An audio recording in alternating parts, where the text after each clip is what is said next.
दैनिक Chhattisgarh channel देखना शुरू कर चुके हैं आप और छत्तीसगढ़ प्रदेश की आज की तमाम सभी महत्वपूर्ण बड़ी खबरों की शुरुआत जय जोहार और नमस्कार के साथ। छत्तीसगढ़ के वन विभाग के कर्मचारियों की अनिश्चितकालीन हड़ताल अभी भी जारी है, जहां धरना स्थल पर ही श्री कृष्ण जन्मोत्सव इन्होंने मनाया।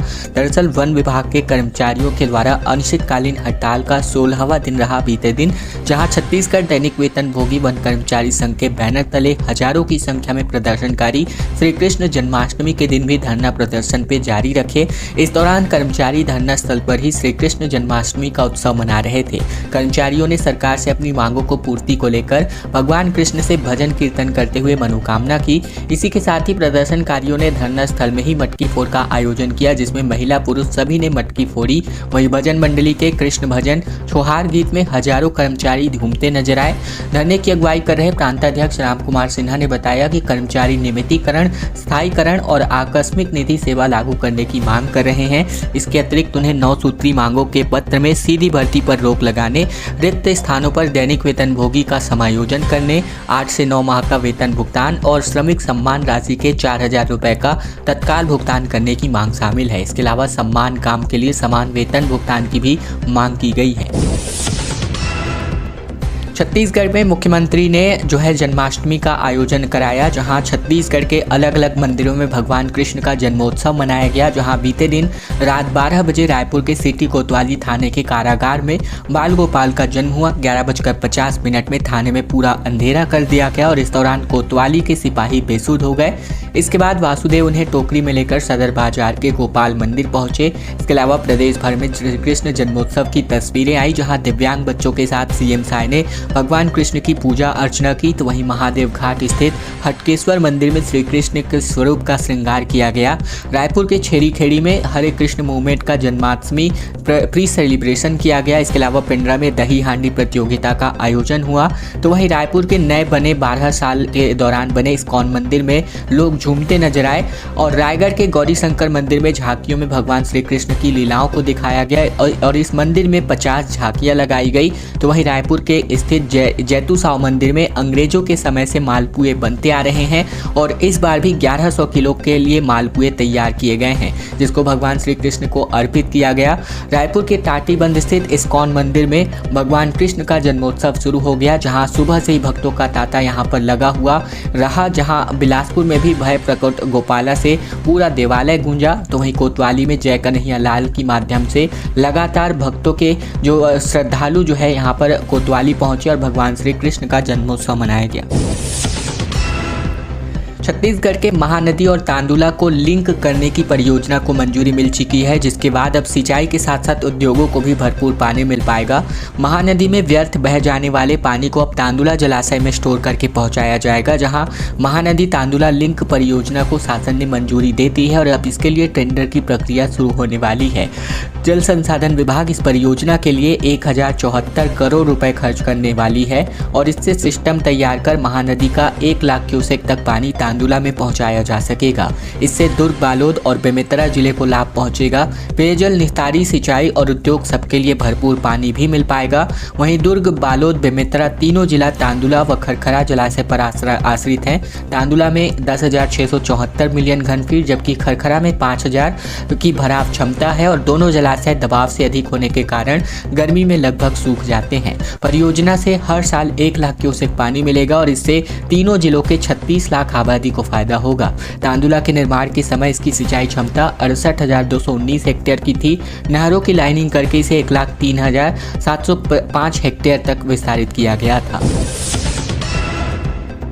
नेशनल हाईवे 43 की दुर्दशा देखने पहुंचे पूर्व डिप्टी सीएम, जहां खस्ता हाल नेशनल हाईवे को देखकर इन्होंने मरम्मत का काम जन सहयोग के माध्यम से शुरू कराया। दरअसल अंबिकापुर और मनेन्द्रगढ़ मार्ग की दुर्दशा और शहरवासियों को हो रही परेशानी को लेकर पूर्व डिप्टी सीएम टीएस सिंहदेव मौके पर पहुंचे, जहां पहुंचकर नेशनल हाईवे का अवलोकन किया गया। जहां सिंहदेव ने गड्ढों को देखकर जन सहयोग से गड्ढों को भरने की पहल एवं गड्ढों को भरवाया गया। जहां अंबिकापुर मनेन्द्रगढ़ मार्ग नेशनल हाईवे 43 को हिस्सा है, जो पूर्णतः तरह जर्जर हो चुका है। अंबिकापुर शहर से गुजरने वाले अंबिकापुर बिलासपुर रायगढ़ रामानुजगंज मार्ग नेशनल हाईवे के अधीन है, जहां राष्ट्रीय राजमार्ग विभाग की उदासीनता के कारण शहर से गुजरने वाली नेशनल हाईवे की सड़कें पूरी तरह जर्जर हो गई हैं।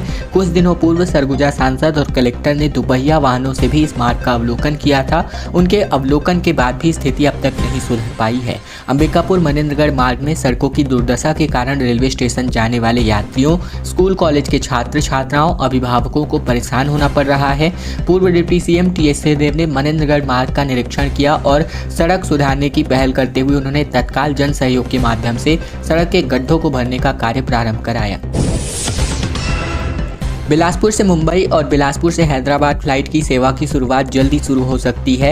एलायंस एयर कंपनी द्वारा बिलासपुर से संचालित सभी हवाई सेवाओं को मिल रहे अच्छे प्रतिसाद से ले उत्साहित होकर अब बिलासपुर से मुंबई और हैदराबाद मार्ग पर एक नई उड़ान संचालित करने की संभावनाओं को टटोला गया था।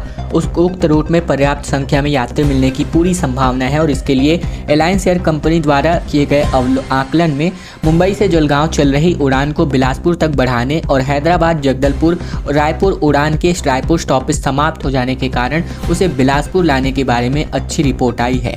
हवाई सुविधा जनसंघर्ष समिति ने उक्त संबंध में मीडिया को बताया है कि एलायंस एयर कंपनी द्वारा रायपुर में अपना सेटअप पूरी तरह समाप्त कर लिया गया है। इसके बाद जो उड़ान हैदराबाद से जगदलपुर होकर रायपुर तक चल रही थी वह अब रायपुर आना बंद कर रही है। ऐसे में कंपनी को राज्य के दूसरे प्रमुख शहर जैसे बिलासपुर में अच्छी संभावनाएं दिखाई पड़ रही हैं, इसीलिए बिलासपुर को अपने प्रमुख केंद्र के रूप में विकसित करना चाहती हैं। बिलासपुर से जलगांव होकर मुंबई उड़ान चालू होने पर बिलासपुर के लोगों को महाराष्ट्र के अंदरूनी इलाकों और शिरडी आदि जाने के लिए एक नज़दीकी एयरपोर्ट अब उपलब्ध होने वाला है। और अब खबर छत्तीसगढ़ के सूरजपुर से आ रही है, जहां घर की कच्ची दीवार गिरने की वजह से दादी समेत 2 पोतियों की मौत हो गई। वहीं सूरजपुर में करतमा में ये हादसा हुआ, जहां परिवार को पीएम आवास भी नसीब नहीं हुआ है। छत्तीसगढ़ के सूरजपुर जिले में बीती शाम को घर की कच्ची दीवार को गिरने की वजह से दादी और 2 पोतियों की दबने की वजह से जान चली गई। तीनों को बाहर निकालकर मेडिकल कॉलेज हॉस्पिटल लाया गया, जहाँ तीनों ने अपना दम तोड़ दिया। घटना जयनगर थाना क्षेत्र के फतेहपुर करतमा की बताई जा रही है। इसी के साथ जानकारी के मुताबिक बात करें तो पंचायत करतमा निवासी सचिन दास के घर की दीवार बारिश की वजह से कमजोर हो गई थी। शाम तकरीबन 5 बजे सचिन दास की मां धनमतिया अपनी 2 पोतियों बिजली और सुहानी के साथ दीवार के पास बैठी थी और इसी बीच अचानक दीवार गिरने की वजह से तीनों नीचे दब गए। घटना के दौरान सचिन दास काम पर गया हुआ था। ग्रामीणों को हादसे की सूचना मिली तो ग्रामीण बड़ी संख्या में मौके पर पहुंचे। मिट्टी में दबी धनमतिया और दोनों बच्ची को कड़ी मशक्कत के बाद बाहर निकाला गया। उन्हें मेडिकल कॉलेज हॉस्पिटल ले जाया गया, जहां जांच के बाद चिकित्सकों ने तीनों को मृत घोषित कर दिया है।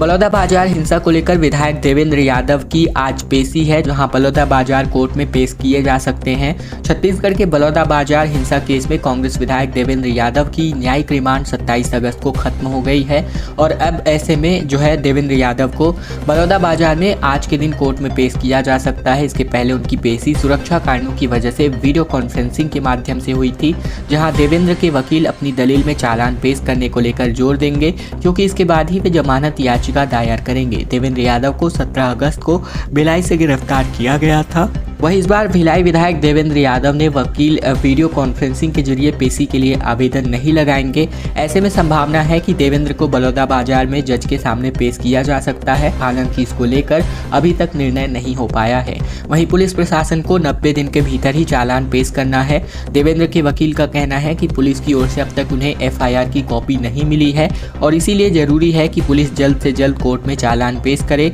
देवेंद्र यादव ने दुर्ग भिलाई का रीजनल पेपर और रोजाना वकील से मुलाकात या वीडियो कॉन्फ्रेंसिंग की मांग की थी, जिसे भी जज ने मंजूर किया था। छत्तीसगढ़ में बीजेपी नेता पर चाकू से 22 वार कर दिए गए और पूरी तरह से नजर डाली गई। दरअसल सरपंच दोस्त का यहां पर गला रेत दिया गया। दरअसल छत्तीसगढ़ के बालोद का ये मामला है, जहां एक पोस्टमैन ने अपने ही सरपंच दोस्त की धारदार हथियार से हत्या कर दी। आरोपी ने अपने बेडरूम में ही सरपंच पर चाकू से तकरीबन 22 बार वार किए और उसका गला रेत दिया गया। इसके बाद शव के पास ही सो गया। मामला डोंडी लोहारा थाना क्षेत्र के संजारी चौकी का है। पुलिस ने आरोपी पोस्टमैन को हिरासत में ले लिया है, जहाँ पूछताछ पूछताछ में आरोपी ने बताया कि सरपंच ने पत्नी पर गलत नजर डाली थी और इसके चलते उसे मार दिया गया। पुलिस ने शव को भी पोस्टमार्टम के लिए भेज दिया है। बताया जा रहा है कि सरपंच भाजपा का स्थानीय नेता था। जानकारी के मुताबिक विक्रम खेरथा ग्राम पंचायत निवासी रामजी प्रजापति पोस्टमैन है, जहां उसके ही गांव के सरपंच विक्रम सिन्हा से गहरी दोस्ती थी। दोनों साथ साथ घूमते और खाते पीते थे। बताया जा रहा है कि रविवार रात भी रामजी प्रजापति के घर सरपंच विक्रम पहुंचा हुआ था और अब ये मामला लगातार तूल पकड़ता हुआ दिखाई दे रहा है। महादेव सट्टा ऐप केस की जांच अब सीबीआई करने जा रही है, जहां छत्तीसगढ़ का तीसरा मामला केंद्रीय एजेंसी को ट्रांसफर हो चुका है। छत्तीसगढ़ सरकार ने महादेव सट्टा ऐप केस की जांच के लिए सीबीआई को अपनी कमान सौंप दी है। इसकी अधिसूचना बीते दिन जारी कर दी गई है। गृह मंत्री विजय शर्मा ने कहा कि इस मामले में सवाल उठ रहे थे कि अब केंद्रीय एजेंसी जाँच करेगी।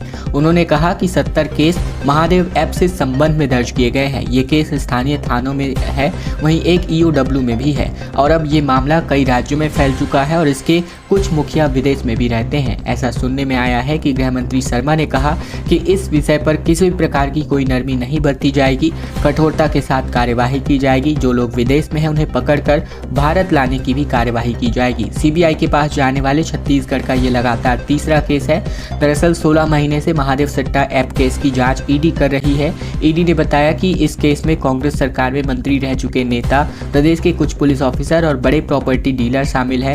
9 महीने पहले बनी भाजपा सरकार ने यह तीसरा केस सीबीआई को सौंपा है। इसके पहले बिरनपुर मामले को लेकर सीजीपीएससी घोटाले को लेकर भी जांच रिपोर्ट जो है सीबीआई को सौंप दी जा चुकी है। रायपुर में 28 अगस्त को दिव्यांग संघ का प्रदर्शन जो है होने जा रहा है, जहां तेलीबांधा से मुख्यमंत्री निवास तक पैदल मार्च करेंगे और अगर मांगे पूरी नहीं हुई हैं तो सड़कों पर अपनी रात बिताने वाले हैं। छत्तीसगढ़ दिव्यांग संघ 28 अगस्त को रायपुर में एक बड़ा प्रदर्शन करने जा रहा है, जिसमें प्रदेश के सभी जिलों से 1000 से ज़्यादा दिव्यांग शामिल होंगे। बीती सुबह को जो है इसको लेकर रणनीति बनाई गई, जहाँ बुधवार सुबह 10 बजे तेलीबांधा तालाब से घड़ी चौक होते हुए मुख्यमंत्री आवास तक पैदल मार्च निकाला जाएगा। दिव्यांग सेवा संघ के अध्यक्ष बोहित राम चंद्राकर ने बताया कि इस पैदल मार्च में 80 से 100% दिव्यांग शामिल हो रहे हैं। वहीं 1 महीने पहले संघ ने प्रदेश में भी फर्जी दिव्यांगता सर्टिफिकेट से सरकारी नौकरी करने वाले अधिकारियों का खुलासा किया था। मंत्री से मुलाकात कर कार्यवाही की मांग की गई थी, लेकिन सरकार की ओर से सकारात्मक कदम नहीं उठाए जाने पर संघ को प्रदर्शन करने पर मजबूर होना पड़ रहा है और अब जब तक इनकी मांगे पूरी नहीं हो जाती तब तक यहाँ पर ये डटे रहने की बात कर रहे हैं। छत्तीसगढ़ में 28 लाख के 25 नक्सलियों का सरेंडर हुआ है, जिसमें 2 महिला नक्सली भी शामिल है। साख के दौरे के एक दिन बाद ही छत्तीसगढ़ के बीजापुर में 25 नक्सलियों ने अपना आत्मसमर्पण कर दिया है, जहां सरेंडर हुए नक्सलियों में से 5 पर कुल 28 लाख रुपए का इनाम घोषित था। इनमें से 2 महिलाएं भी शामिल है, जो प्रतिबंधित भारतीय कम्युनिस्ट पार्टी यानी माओवादी की गंगलूर और भैरमगढ़ एरिया कमेटी में एक्टिव थी। जहां जानकारी के मुताबिक 23 साल की संबत्ती मंडकम और 27 साल की ज्योति पुनेम पर तकरीबन 8-8 लाख रुपए का इनाम घोषित था। वहीं सरेंडर हुए नक्सली महेश तेलम पर भी 8 लाख रुपए इनामी था। मडकम 2012 में नक्सली संगठन में शामिल हुई थी। 2012 से मडकम ने कई नक्सली वारदात को अंजाम दिया था। सुकमा बीजापुर हमले में भी शामिल थी, जिस हमले में 17 सुरक्षाकर्मी शहीद हुए थे। इसके अलावा 2021 में बीजापुर के टेकलगुडेम में भी हमले में शामिल थी, जिसमें 22 सुरक्षा कर्मचारी शहीद हुए थे। पुनेम और तेलम भी इस साल मई में बीजापुर के पीडिया गांव में हुए मुठभेड़ में शामिल थे, जिसमें 12 नक्सली मार गिराए गए थे। दीपक बैज ने कहा कि अमित शाह क्यों यहां पर शराबबंदी नहीं कर रहे हैं। दरअसल भाजपाई अतिरिक्त कमीशन ले रहे हैं। इन्होंने आरोप लगाया छत्तीसगढ़ में नशे के खिलाफ सख्ती को लेकर केंद्रीय गृह मंत्री अमित शाह के बयान पर कांग्रेस प्रदेश अध्यक्ष दीपक बैज ने पलटवार किया, जहां उन्होंने कहा कि अमित शाह को अगर इतनी ही चिंता है तो शराबबंदी क्यों नहीं कर रहे हैं। उन्होंने इस चुनाव में बड़ी बड़ी बातें की। पीएम से लेकर उनके कार्यकर्ताओं ने भी ये बात कही है। गृह मंत्री ने विजय शर्मा ने आगे कहा कि कांग्रेस ने जब गंगा जल उठाकर कहा था तब शराबबंदी करनी चाहिए थी, बीजेपी ने कभी नहीं कहा। इसीलिए गंगा जल उठाकर कसम खाने वालों से ये सवाल पूछा जाना गलत है। बता दें कि केंद्रीय गृह मंत्री अमित शाह 23 अगस्त से 25 अगस्त तक छत्तीसगढ़ दौरे पर थे। दीपक बैज ने कहा कि भाजपा पिछले 15 साल की सरकार में रहते हुए शराबबंदी की बात कर रही थी, लेकिन अब तक नहीं किया, क्योंकि शराब से बीजेपी के नेताओं को अतिरिक्त कमीशन मिल रहा है। अमित शाह का बयान प्रदेश की जनता को गुमराह और सरकार को प्रोत्साहित करने वाला है। राधिका खेड़ा ने कहा कि युवराज को इलाज की जरूरत। राहुल का मिस इंडिया विवाद अब लगातार बढ़ता जा रहा है, जहां छत्तीसगढ़ सीएम सलाहकार ने मिस्टर इंडिया फाइनलिस्ट ओबीसी नेता की पोस्ट तस्वीर की है। दरअसल छत्तीसगढ़ में राहुल गांधी के मिस इंडिया पर दिए बयान का विवाद अब छत्तीसगढ़ पहुंच चुका है, जहां सीएम के सलाहकार पंकज झा ने भाजपा के ओबीसी नेता गौरीशंकर श्रीवास की फोटो पोस्ट की है। ये लिखा है कि ये मिस्टर इंडिया प्रतियोगिता के फाइनलिस्ट रहे हैं। वहीं भाजपा नेता राधिका खेड़ा ने इसे जो है राहुल गांधी का पागलपन और लाइलाज बीमारी करार दिया। साथ ही जेपीसी जांच को लेकर कांग्रेस की प्रेस कॉन्फ्रेंस की फोटो शेयर कर पूछा है कि इसमें कितने दलित और आदिवासी नेता हैं। राहुल ने 24 अगस्त को प्रयागराज में संविधान का सम्मान और उसकी रक्षा कार्यक्रम में कहा था कि मैंने मिस इंडिया की लिस्ट चेक की जिसमें कोई दलित, आदिवासी या ओबीसी महिला नहीं थी। प्रधानमंत्री कहते हैं कि देश सुपर पावर बन गया। कैसे सुपर पावर बन जाएगा जब 90% लोग सिस्टम से बाहर बैठे हैं। जिस पर राधिका ने कहा कि सावन के अंधे को हर तरफ जो है हरा नजर आता है। ये बातें अब लगातार जो है सोशल मीडिया पर जो है वॉर की तरह एक दूसरे पर बरछाई जा रही हैं। खबरों का सिलसिला बस यहीं तक का था। अगर आपको यह वीडियो पसंद आए तो वीडियो को लाइक जरूर कीजिएगा। चैनल पर अगर आप नए हैं तो चैनल को भी सब्सक्राइब जरूर कर लीजिएगा, ताकि प्रतिदिन की महत्वपूर्ण खबरें, छत्तीसगढ़ के समाचार बिना किसी रुकावट रोजाना हम आप तक पहुंचा सके।